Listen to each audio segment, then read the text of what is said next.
I don't want to put more traffic on the roads without having more roads.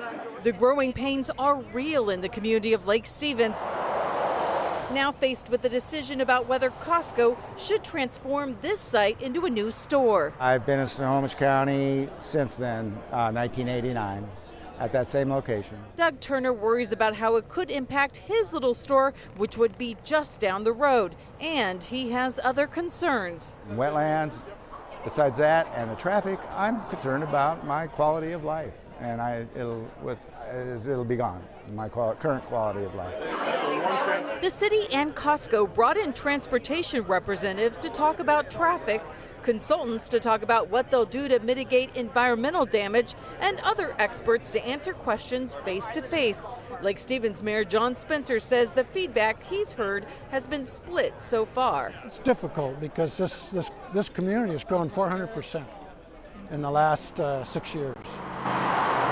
He said the area is slated for development, so if it's not Costco, it could be someone else, and it would be nice to keep the tax dollars here, although he realizes not everyone loves the idea. We've grown like crazy, and we need employment out here.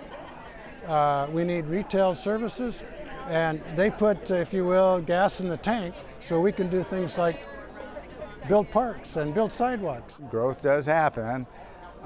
It just seems that the little city of Lake Stevens just has these big eyes for big growth.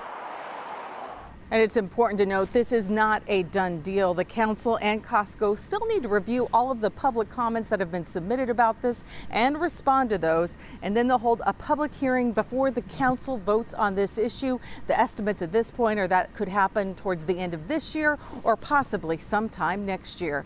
In Lake Stevens, Amy Marino, King 5 News.